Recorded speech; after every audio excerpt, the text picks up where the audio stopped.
Press. Hola, ¿qué tal? Muy buenas noches. Vamos a dar inicio con esta sesión correspondiente a nuestra materia de Derecho Civil 3. Sí, efectivamente, pues en esta ocasión estaremos dando continuidad a, a lo que nosotros, bueno, en nuestro temario, dentro de la forma en la que está clasificada esta distribución de temas acorde a lo que nosotros podemos dilucidar en nuestro Código Civil vigente, ¿sí? Entonces, es muy importante puntualizar que en esta ocasión, pues estaremos tocando, aparte de el Código Civil que se aplica en el ámbito geográfico en que hemos venido manejando, porque recordarán que el Código Civil, ¿sí? Pues los códigos civiles, pues aparte de que tienen una vigencia estatal, tenemos código civil para cada uno de los estados, pues también tenemos o contamos con un Código Civil Federal, ¿no? Pues en esta ocasión pues vamos a estar haciendo esa comparativa entre los diferentes códigos civiles que existen en los estados, pero aparte vamos a estar retomando puntos generales o generalidades por cuanto hace a este Código Civil Federal, si esto con la finalidad de que se pueda hacer un bosquejo, se pueda dilucidar y cómo es que la estructura de la normativa, pues en efecto tal vez puede ser diferente, ¿no? Por cuanto hace las diferentes normativas. Sin embargo, el fondo, ¿sí? La estructura que se le da a esta codificación, pues vamos a detectar que parte de parámetros generales, ¿no? Entonces, sería importante puntualizar en esa parte, ¿no? Ahora bien, pues antes de iniciar o antes de empezar con nuestros temas que son materia, ¿no? Tenemos que empezar pues por lo que son los criterios de evaluación, ¿sí? Como lo hacemos al inicio de cada curso, los criterios de evaluación pues van a comprender lo que, los aspectos que están evaluando para conformar una calificación final. En esta ocasión, el aspecto de la que estaremos nosotros evaluando, pues va a ser la participación, la entrega de actividades, la evaluación final, que son total, pues de un 100%, ¿no? Ya, no, bueno, no es la primera vez que lo trabajamos, ya saben cuál es la dinámica de nuestra clase, ¿sí? La participación, pues, lo idóneo sería que en este entendido de nuestras clases virtuales, pues pudiéramos tomarlas de manera sincrónica, que ustedes pudieran estar presentes para de esa manera, pues tener esta interacción, ¿sí? Alumno-docente, sí que la participación sea una participación activa, pues será lo idóneo, ¿no? Sin embargo, saben que, pues, en el entendido que el propio sistema, sí, nos da esta flexibilidad a que se puedan tomar de manera sincrónica, pues, en ese entendido, algunos de ustedes que no pueden estar presentes en este momento, pues estarán tomando su clase de manera sincrónica, ¿no? Cómo vamos a calificar esta participación? ¿Cómo vamos a ponerla? Pues ya lo saben, con la entrega de las actividades también se pondrá la participación. ¿Por qué? Porque la participación, bueno, por la entrega de actividades tiene relación directa con los temas que se están viendo en clase, ¿no? Si de esta manera lo estamos solventando, de esta manera lo podemos llevar a pues a la práctica, ¿no? Y la evaluación final, que la evaluación final, pues es esta serie de cuestionamientos tocantes o relativos al tema, ¿sí? Que se habilita, pues, en nuestra última sesión de clase, se da un tiempo prudente para que se lleve a cabo la contestación del mismo. Si la entrega de actividades, que ya saben que al término de cada sesión, al término de cada clase, pues se tendrá que, se están programando en la plataforma, ¿no? En esta ocasión, pues ustedes ya podrán visualizar en su plataforma si las actividades. De igual manera ya está habilitada ya está habilitada la presentación, ¿sí? Ya está en su plataforma. Entonces también ya está la actividad de nuestra primera sesión. Si la pueden ver ahí, las indicaciones las vamos a pautar ahorita. Y cualquier duda, saben, cualquier duda, cualquier situación, pues podemos... podemos checarlo ya vía WhatsApp, ya tienen mi número, ya tienen donde me pueden localizar. Cualquier duda, cualquier situación que tengan, con todo gusto estoy para servirles, ¿no? Esto por cuanto hace a los criterios de evaluación. Ahora bien, retomando un poco, o ya iniciando en esta temática de lo que es nuestro Derecho Civil 3, ¿qué comprende el Derecho Civil 3? ¿Sí? Anteriormente, pues, en nuestras otras clases de Derecho Civil hemos nosotros estudiado, hemos analizado, por ejemplo, los derechos de la personalidad, los derechos de la persona, ¿sí? Bienes y sucesiones. En esta ocasión, la temática correspondiente a Derecho Civil 3, ¿sí? Es tocante a las obligaciones, ¿no? Por ejemplo, cuáles son las fuentes de las obligaciones, cuál es el objeto de las obligaciones, en ese sentido los contratos, tipo de contratos, formalidad de revisión de contrato, ¿no? Entonces, las obligaciones son tema principal, son el tema de lo que compone el derecho civil 3. Muy importante recordar, ¿sí? ¿Por qué en la estructura, por qué en la estructura curricular de sus materias o de la licenciatura que ustedes están cursando, viene dividido el derecho civil en diferentes partes? ¿Sí? ¿Por qué hay derecho civil 1, 2, 3, 4? Sí, hasta 5, 6 a veces se incluye. ¿Por qué hay un procesal civil y por qué hay un forense civil? ¿Por qué? Pues porque esta parte que es la parte subjetiva, sí, que es la parte que está en este código civil, necesita para su preciso estudio estar dividida, ¿sí? En esta ocasión estamos compartiendo, estaremos analizando lo correspondiente al derecho civil 3, que hace la particularidad, ¿sí? Que es tocante a las obligaciones, ¿sí? Ojo con esto, porque todo lo que nosotros estemos estudiando acerca de contratos, convenios, hecho, acto jurídico, consecuencias, tipos de contrato, deriva del tema principal que son las obligaciones, ¿no? Para que nosotros podamos ir entendiendo prácticamente esta temática, tenemos que retomar un poco, sí, nuevamente, lo que está pactado, lo que se encontró codificado en el derecho romano, ¿sí? ¿Qué pasó en el antiguo derecho romano? Ya les he explicado de manera, o muchas veces, por qué siempre hablamos del derecho romano. Y esto es porque nuestro sistema jurídico pertenece a la familia que es romano-germánico, que es eso que nosotros acuñamos, o nuestro sistema acuña, sí, diferentes particularidades, sí, o bueno, todos los sistemas jurídicos de todo el mundo están divididos en tres grandes familias. Nuestro sistema jurídico pertenece a la familia romano-germánica, que esto quiere decir, sí, generalmente que estamos acuñando, sí, o estamos adoptando diferentes pautas, sí, que se empezaron a codificar en el derecho romano, ¿no? Entonces, por eso siempre nosotros estamos retomando el derecho romano. Esto no quiere decir que digan o que estas pautas de derecho romano se encuentren todavía desde hace tantos miles de años en nuestro sistema, no, sino que de ahí encuentra su inspiración nuestro sistema jurídico, sí, para organizarse, ¿no? Por eso siempre estamos hablando de derecho romano, ¿no? ¿Qué pasó en el antiguo derecho romano, sí? En el antiguo derecho romano, pues ya se habían acuñado algunas diferencias, unas definiciones, ¿sí? Acerca de lo que era la obligación civil, ¿sí? Por ejemplo, es muy importante, ¿sí? Recordamos quién es el principal exponente del derecho romano, pues Justiniano, ¿sí? Quien en sus institutas, ¿sí? Codifica, ¿sí? Empieza a codificar el derecho vigente en esa época. Empieza entonces a pasar de ser un derecho consuetudinario, es decir, un derecho que se transmitía por propia costumbre, ahora a ser un derecho codificado. Y esta codificación sugiere, ¿sí? Que el derecho se convierte en un derecho escrito y que está perfectamente dividido.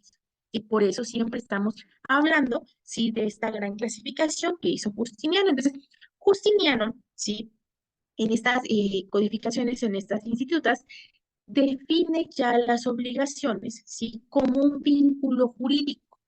¿Sí? Para Justiniano, en el antiguo derecho romano, y en una de las primeras codificaciones que se realiza, define la obligación como un vínculo jurídico. Ese vínculo jurídico nos constriñe, es decir, nos obliga, nos lleva a la necesidad de pagar alguna cosa conforme a las leyes de nuestra ciudad, ¿sí? Esa es la primera definición que pudiéramos encontrar desde el punto de vista jurídico, retomando, ¿sí? Las clásicas o estas codificaciones de Justiniano. Es esta obligación, la obligación va a ser un vínculo jurídico. Si vamos a retomar palabras o conceptos claves, para Justiniano la obligación es un vínculo jurídico. Un vínculo jurídico que se da evidentemente entre dos partes. Si es una unión, la obligación es un vínculo jurídico. Y vamos a quedarnos con la idea. Para Justiniano la obligación es un vínculo jurídico. Por otra parte, retomando otra definición de otro jurisconsulto, si Paulo concibe la obligación, si la va a concebir, como o la esencia de la obligación, no consiste en convertir algo en cosa o servidumbre, ¿no? ¿Sí? Sino en compeler a otro, es decir, llevar a otro, obligar a otro, para darnos, hacernos o prestarnos a, ¿sí? Para Paulo, para este jurisconsulto, eso es lo que implica una obligación, ¿sí? Ahora bien, estas dos definiciones que hemos retomado de Paulo y de Justiniano, ¿sí? Son definiciones y existen otras muchas más, ¿sí? Que fueron elaboradas en épocas posteriores, ya a nuestra época actual, a nuestra época moderna, ¿sí? Estas definiciones, ¿sí? Tienen o carecen, ¿sí? Tienen este pequeño defecto que solo hacen énfasis en algunos elementos, ¿sí? En algunos elementos esenciales del concepto de obligación. Por ejemplo, ¿sí? En la primera definición citada que nos aporta Justiniano en sus institutas, ¿sí? Cita, ¿sí? O habla de lo que es una obligación civil derivada de un vínculo jurídico y pues se puede rescatar la obligación civil, vínculo jurídico y que enlaza a sujetos de la misma. Por otra parte, Paulo, en esta definición que nos aporta, se va a concentrar únicamente en el objeto de la obligación, es decir, en una conducta que está o tendrá que ser asumida por un deudor, ¿no? Y para él ese es el concepto de la obligación. Entonces, partiendo en esta línea del tiempo que ya hemos visto acerca de Justiniano y de Paulo, imagínense que vamos avanzando en esta línea del tiempo, ¿no?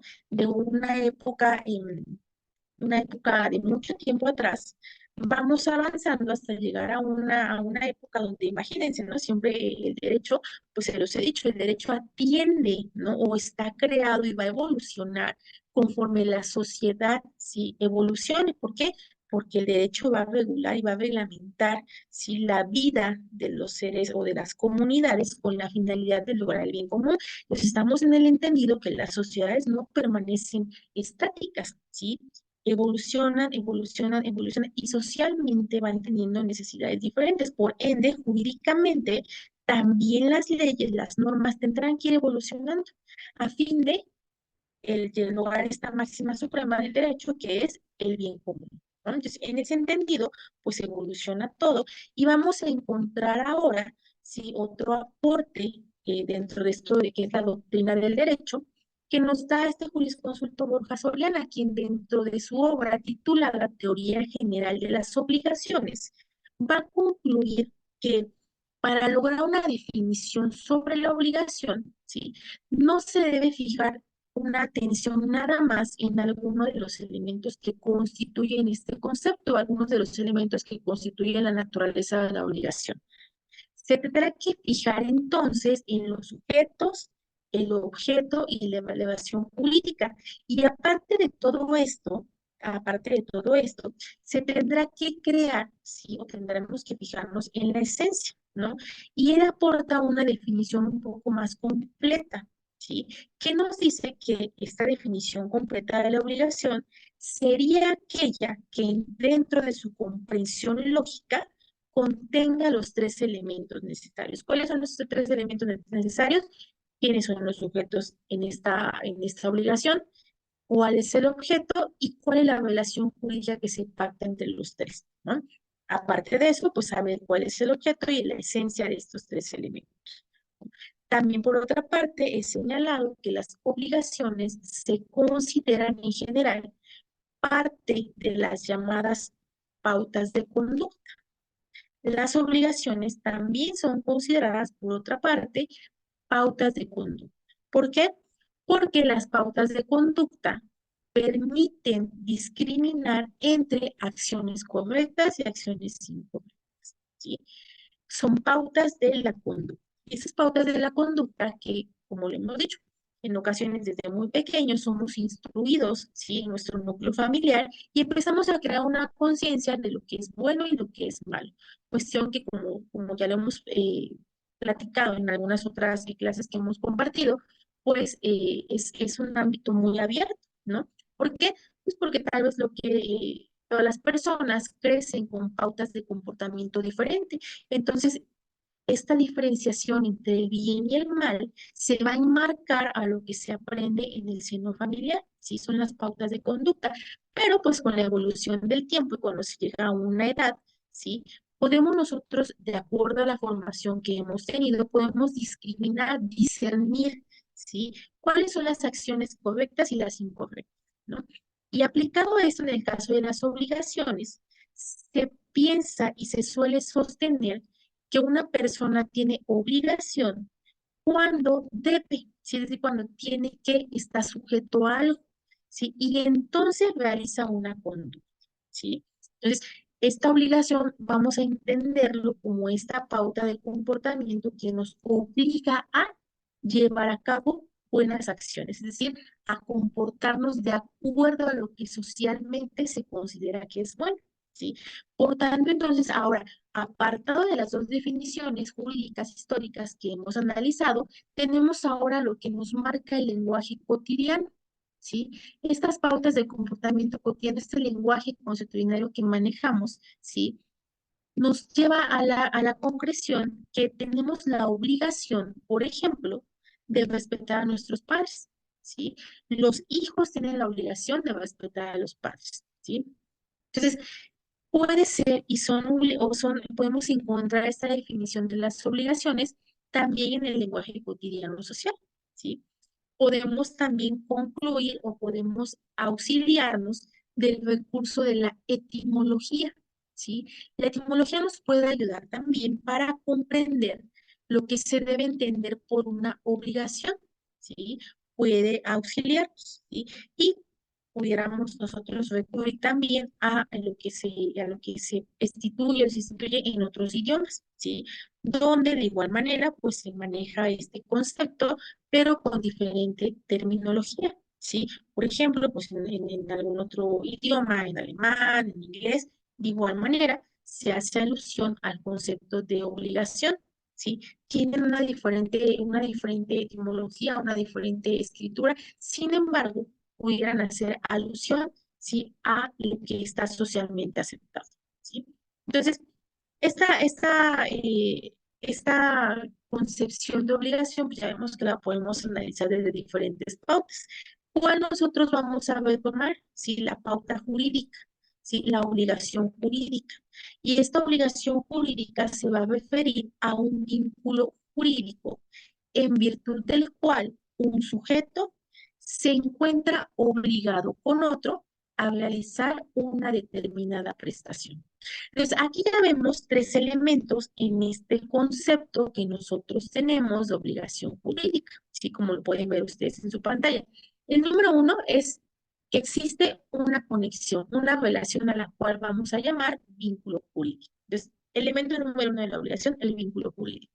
Número dos, en virtud del cual un sujeto se encuentra obligado con otro a realizar una determinada prestación. Ya vemos aquí quiénes son los sujetos, ¿sí? Estamos hablando de sujetos. Y tercero, ¿sí? La prestación. Entonces, son los elementos que nosotros podemos destacar en este momento de una obligación.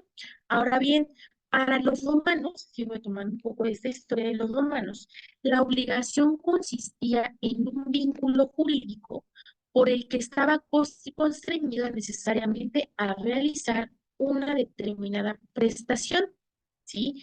Y esta obligación se podía garantizar mediante las figuras de fianza, ¿sí? La fiducia, ignus e hipoteca, ¿sí? Y no crean que esta una falta de ortografía la manera en la cual está la hipoteca, ¿no? Se estaba tomando, ¿sí? Desde ese sentido, cómo estaba codificado en el derecho romano, ¿no? Entonces, los romanos fueron un poco más allá al momento de hablar de las obligaciones, porque nos dice, sí, en efecto, es un vínculo jurídico en el cual dos personas se obligan a cumplir con un objeto, ¿no? Porque, muy importante, las obligaciones existen para que se extingan, ¿no? ¿Quiénes los van a extinguir? El sujeto obligado en esta relación jurídica, ¿sí? Y nos dicen los romanos, si uno está obligado a prestar, ¿sí? Una o a dar una prestación, está obligado, pero podrá garantizar esta prestación mediante una serie de figuras. Y ahí fue donde los romanos sí muestran un notable avance en esta codificación del derecho civil tendiente a las obligaciones. Retomando de igual manera la definición de Justiniano, ¿sí? Esta obligación es el vínculo jurídico que nos va a obligar a pagar una cosa. Nos va a llevar a extinguir esta obligación. Es un vínculo jurídico que se establece nuevamente entre dos personas por conducto del cual una de esas dos personas tiene el derecho de exigir de la otra la entrega de una cosa o el cumplimiento de un servicio. Ahora bien, ¿qué pasa con los juristas clásicos? Si los juristas clásicos tuvieron un claro concepto un poco tal vez más puntualizado, más encuadrado, ¿sí? Desde el concepto de las virtualidades de la obligación, ¿sí? Los juristas clásicos no dieron una pauta o una definición concreta de lo que era una obligación, simplemente se limitaron a ubicarla entre las redes incorporales, que son las redes, las cosas, ¿sí? Que los juristas clásicos ubican a las obligaciones dentro de las cosas incorporales. ¿Qué pasa entonces en las institutas de Justiniano? Se encuentra su caracterización en estos términos. ¿Sí? Cómo codificó Justiniano esta cuestión de las obligaciones en las institutas? ¿Sí? Él define que la obligación es un vínculo jurídico de acuerdo con nuestro derecho civil que nos constriñe a pagar alguna cosa. Como tal, está definido así en las institutas de Justiniano, ¿sí? De acuerdo a su derecho civil, el derecho de gente, ¿no? Ahora bien, este criterio sí resulta complementado con el texto de Paulo, que de igual manera ya lo hemos hablado, de este jurisconsulto, en su digesto, ¿sí? Que señala que la esencia de la obligación va a consistir no en que haga nuestra una cosa corpórea o una servidumbre, sino más que nada en hacernos o prestarnos alguna cosa, ¿no? Ahora bien, en ese sentido, entonces ya quedamos que las obligaciones son un vínculo jurídico que se da entre dos personas, sí, que se obligan a cumplir un objeto. Sí, y una de ellas está obligada a cumplir y la otra tendrá el derecho de exigir el cumplimiento de lo que pactaron, ¿no? ¿Cuáles son las fuentes de las obligaciones? ¿De dónde surgen las obligaciones? ¿Sí? Podemos señalar que pueden ser los hechos y los actos jurídicos. Un hecho jurídico es aquel acontecimiento natural o del hombre que el derecho toma en cuenta para atribuirles consecuencias jurídicas. ¿Sí? Un hecho jurídico vamos a entenderlo como un acontecimiento natural, un acontecimiento del hombre, que entonces el derecho toma en cuenta para atribuirle consecuencias jurídicas. Y el acto jurídico, ¿qué es el acto jurídico? En el acto jurídico, a diferencia del hecho jurídico, en el acto jurídico existe la manifestación exterior de la voluntad. Hay una manifestación externa de la voluntad. Y esta manifestación externa de la voluntad va encaminada a la finalidad de crear, transmitir, modificar o extinguir una obligación o un derecho. Y esta manifestación de la voluntad va a producir el efecto deseado por el autor, si existiendo de tal manera actos en los que solo se interviene una voluntad, que son actos jurídicos unilaterales, y también tenemos actos jurídicos bilaterales, donde están concurriendo dos voluntades. Ahora bien, por cuanto hace a los hechos jurídicos, estos pueden ser voluntarios y pueden ser involuntarios. En ese entendido, una vez que hemos dejado pautado la diferencia entre un acto jurídico y un hecho jurídico, ¿sí? Tenemos que son fuente de las obligaciones los actos y los hechos jurídicos que producen consecuencias jurídicas. Desde este momento estamos estableciendo ya esta clasificación en fuentes contractuales y fuentes extracontractuales. Muy importante. Desde este punto sabemos ya que son fuente de las obligaciones los actos y los hechos jurídicos. Actos y hechos jurídicos, ¿por qué? Porque producen consecuencias jurídicas o consecuencias de derecho.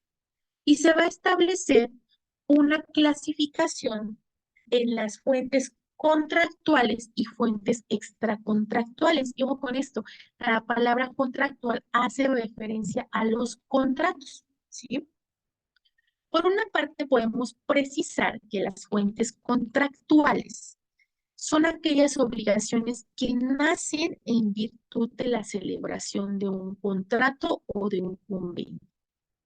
Y las extracontractuales son todas aquellas obligaciones que no derivan de la celebración de un contrato ni de un convenio, sino que simplemente nacen porque existió una declaración unilateral de la voluntad en virtud de alguna gestión de negocios, de tal vez algún enriquecimiento ilegítimo o solamente por responsabilidad civil. ¿Sí? ¿Qué es la responsabilidad civil? Pues pudiera ser entonces, por ejemplo, la responsabilidad que se genera, ¿sí? Por algún daño que se haya generado a otra persona, pero que esto no está contemplado en el Código Penal. ¿Sí? Y esa es una fuente también del nacimiento de una obligación, ¿no? Ahora bien, sí, ustedes pueden ver en su pantalla estas letras, ¿sí? CCF, que pues sirven para abreviar lo que es el Código Civil Federal, como se los mencioné al inicio de clase. Estaremos tocando, estaremos compartiendo, estaremos analizando también lo que hace el Código Civil Federal. ¿Qué función tiene el Código Civil Federal? Si ya hemos señalado que cada uno de los estados tiene su propio Código Civil, es decir, su Código Estatal, pues el Código Civil Federal lo vamos a ocupar de manera supletoria cuando en nuestra legislación estatal exista alguna laguna, algún punto, alguna vertiente por ahí que no esté completamente clara, que no esté completamente lúcida al legislarla, que haya por ahí una laguna existente que no esté contemplada en nuestra legislación estatal, entonces haremos uso de nuestro Código Civil Federal. ¿Sí? Sin embargo, pues en este momento yo lo estoy proyectando, lo estoy retomando para que ustedes empecemos a realizar una comparativa, ¿sí? Y para tomarlo en términos generales. El Código Civil Federal, en su libro cuarto titulado de las obligaciones, puntualiza, ¿sí? En su artículo 1792, que un convenio es el acuerdo de dos o más personas para crear, transferir, modificar o extinguir obligaciones. Los convenios que producen o transfieren las obligaciones y derechos toman el nombre de contratos. ¿Sí? Entonces, aquí nuestro Código Civil Federal ya nos puntualiza la diferencia entre un convenio y un contrato. ¿Sí? ¿Por qué? Porque empieza señalando, convenio es un acuerdo, ¿sí? Convenio es un acuerdo de dos o más personas para crear, transferir, modificar o extinguir obligaciones. Pero los convenios toman la forma de contrato, ¿sí? Los convenios toman forma de contrato, ¿sí? Cuando van a producir o transferir las obligaciones y los derechos. Ahora, a partir de este artículo de 1794, ya no vamos a hablar de convenios, vamos a hablar de contrato. ¿Por qué? Porque por conducto del contrato, de acuerdo a lo que establece en 1793, los contratos van a producir y van a transferir derechos y obligaciones. Son contratos, ¿por qué? Porque son un convenio, de acuerdo, son un acuerdo de voluntades de dos o más personas que van a transferir o van a producir obligaciones y derechos. Por eso son contratos, ¿sí? Y de acuerdo a la legislación federal, para la existencia del contrato se va a requerir, muy importante, porque ese es un requisito de existencia, consentimiento y el objeto que pueda ser materia del contrato. Consentimiento, ¿por qué? Porque nuevamente se genera un vínculo jurídico y tendrá que existir el consentimiento, es decir, esa manifestación de la voluntad, tener esa factibilidad de llevar a cabo este vínculo. Y el objeto, sí, tendrá que ser un objeto posible y cierto, ¿sí? Por su parte, y continuando en este análisis del Código Civil Federal, el contrato puede ser invalidado, es decir, el contrato no va a poder, no va a tener validez, ¿sí? Cuando exista incapacidad legal de las partes o de una de ellas. ¿Qué entendemos por incapacidad legal? Que no se tiene la capacidad para contratar. ¿Quién no tiene capacidad para contratar? Las personas que aún no alcancen la mayoría de edad, las personas que se encuentren bajo tutela o curatela, que no estén siendo representadas en el momento por su curador o su tutor, ¿sí? y las demás personas que el propio expreso Código Civil señale que están impedidas para contratar. También el contrato va a ser inválido cuando haya vicios del consentimiento. Y de eso trata precisamente la actividad que se queda como tarea. ¿Sí? ¿Cuándo va a ser inválido también un contrato? Cuando su objeto, motivo, fin sea ilícito. ¿Sí? También va a ser inválido porque el consentimiento no se haya manifestado en la forma en que la ley expresa. ¿Sí? Entonces, ¿qué es importante señalar? Los contratos se perfeccionan por el mero consentimiento de las partes. ¿Sí? Puede haber una aceptación tácita o una aceptación expresa, ¿no? Entonces, pero hay contratos, y eso lo veremos sesiones más adelante, que de acuerdo a lo que se está pactando, la ley exige que se cubran las formalidades, ¿sí? Se llaman formalidades de ley, ¿sí? Y hay contratos que en efecto deben tener una forma que está estipulada en nuestro Código Civil. Sin embargo, si no hay una fórmula estipulada por nuestro Código Civil, entendemos que el contrato, este vínculo jurídico que existe, se va a perfeccionar por el mero consentimiento.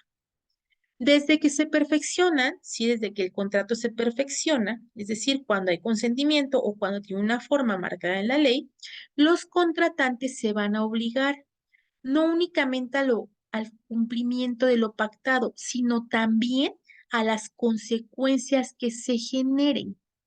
Y la validez y el cumplimiento de los contratos no puede dejarse al arbitrio de uno de los contratantes. Es decir, si ya pactaron sobre algo, si ya está un contrato, ya sea que tenga forma establecida en la ley y exija que sea por escrito, que sea ante notario con la formalidad de 2 testigos, ¿sí? O bien sea un contrato, un vínculo jurídico que nace y que se perfecciona únicamente porque lo aceptaron y no se pide más formalidad escrita ni que sea ante notario ni nada de eso, se cree que ya existe un vínculo contractual, motivo por el cual lo que las partes pactaron, ¿sí? No puede dejarse únicamente a que solo si quiere cumplir o no, tendrá que apegarse al vínculo jurídico que crearon, ¿sí? O en todo caso, aceptar las consecuencias de derecho, ¿no? Ahora, en ese entendido, los contratos tienen elementos. Los elementos de los contratos los vamos a clasificar en 2 categorías y esto es muy importante que lo puntualicen. ¿Cuáles son los elementos de los contratos? Si para efectos de nuestro estudio y de lo que estoy exponiendo, vamos a tener los elementos de existencia y los elementos de validez. Los elementos de existencia son aquellos sin los cuales no existen los contratos, ¿sí? En otras palabras, son aquellos requisitos cuya presencia va a dar vida jurídica al acto jurídico llamado contrato. Y por otra parte, tenemos elementos de validez, que estos elementos de validez son aquellos requisitos que van a perfeccionar la existencia del contrato. Si los contratos no tienen los elementos de validez, entonces cualquiera de las partes intervinientes podrá solicitar la nulidad, ¿sí? Y podemos ver aquí en este primer cuadro, si hacemos la comparativa de los elementos de existencia. ¿Cuáles son los elementos de existencia de un contrato de existencia? El consentimiento y el objeto. Es decir, el consentimiento no debe de estar encuadrado o no deberá tener algún vicio, ¿sí? El consentimiento deberá estar libre de cualquier tipo de vicio. Y el objeto, que el objeto debe ser lícito, debe ser posible, debe estar conforme a la ley, debe de estar de acuerdo en los actos de comercio, ¿sí? Es decir, un objeto posible y un consentimiento libre de vicio. Estos dos son los elementos de existencia. Si no tenemos estos dos, no existe el contrato, no nace a la vida jurídica, si no nace a la vida jurídica. Podemos empezar a definir lo que es el consentimiento y el consentimiento va a ser este acuerdo de voluntades entre las partes sobre el objeto en materia del contrato. En su formación podemos distinguir con claridad 2 momentos esenciales, la oferta y la aceptación, ¿sí? Es decir, una de las partes hace una oferta y la otra parte acepta. ¿Qué es la oferta? Es una proposición realizada por uno de los contratantes a otro, ¿sí? Sobre un asunto de interés jurídico. Mientras que la aceptación es el plegamiento de la voluntad de un contratante a la oferta inicial, ¿sí? Muchas veces puede haber una contraoferta por parte de otro contratante. Hasta este momento, nuestras terminologías de las partes que intervienen en un contrato la estamos minimizando, la estamos haciendo hablando únicamente de contratantes. ¿Por qué? Porque dependiendo del tipo de contrato o dependiendo, ¿sí? Del contrato que se pacte, el nombre de las partes intervinientes va a cambiar. Hasta este momento solamente le estamos llamando contratante en términos generales a las personas que intervienen en un contrato. Sin embargo, una vez que nosotros entremos en el análisis de los tipos de contrato que están estipulados en nuestro Código Civil, ahí sí ya cambiará el nombre de las partes. De pasar de ser contratante, lo llamaremos, ¿sí? De manera particular, de conformidad al contrato que se encuentre celebrado. ¿Sí? Entonces, esta es la parte que pueden ver ustedes en su pantalla. ¿Cuál es el objeto de un contrato? El objeto de un contrato puede ser dar, hacer o no hacer, ¿sí? Y muy importante porque es requisito de existencia. El objeto de un contrato debe ser, número uno, existir en la naturaleza. Número dos, ser determinable por cuanto hace a su especie. Y número tres, estar en el comercio.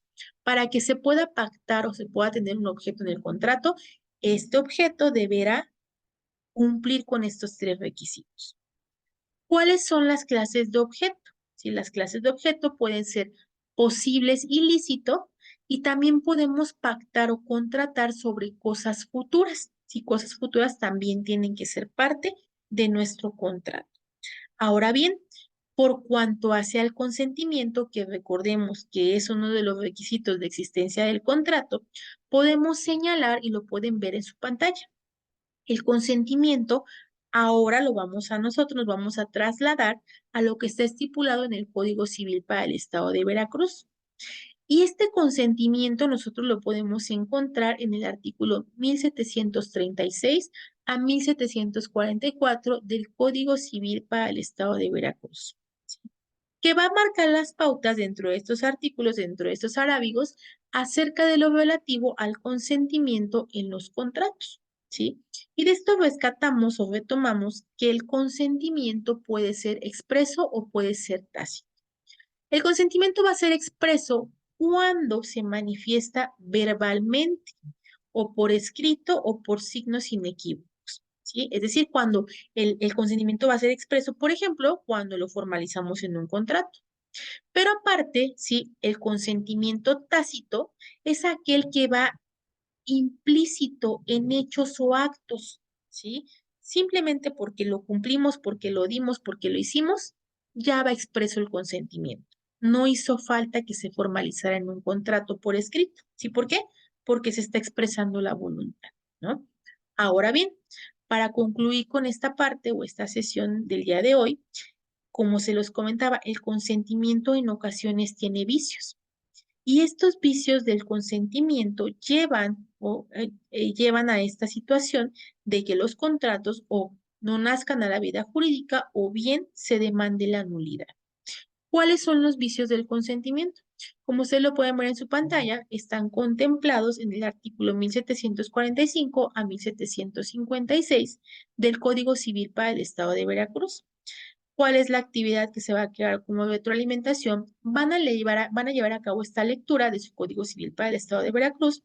Posteriormente a la lectura, les voy a pedir que realicen la actividad que se encuentra habilitada en la plataforma. Sí que es un enlace para un cuestionario que ustedes tendrán que realizar, pero muy importante, no se trata de copiar y pegar artículos. Sí, lo importante es que, y en ese sentido están formuladas las preguntas, lleven a cabo la lectura, ¿sí? De este artículo 1745 a 1756 tendiente, ¿sí? Al estudio de los vicios del consentimiento, y una vez que la han leído, la han comprendido, ahora sí, den contestación a su cuestionario. ¿Ok? Entonces, esta es la parte que se queda como retroalimentación a nuestra primera sesión del día de hoy. Todo lo que nosotros vimos el día de hoy ya se encuentra actualizado en su plataforma, entonces les pido que realicen la actividad, verifiquen el material que se encuentra habilitado y de cualquier manera, pues cualquier situación, cualquier duda, yo quedo al pendiente. Muchísimas gracias.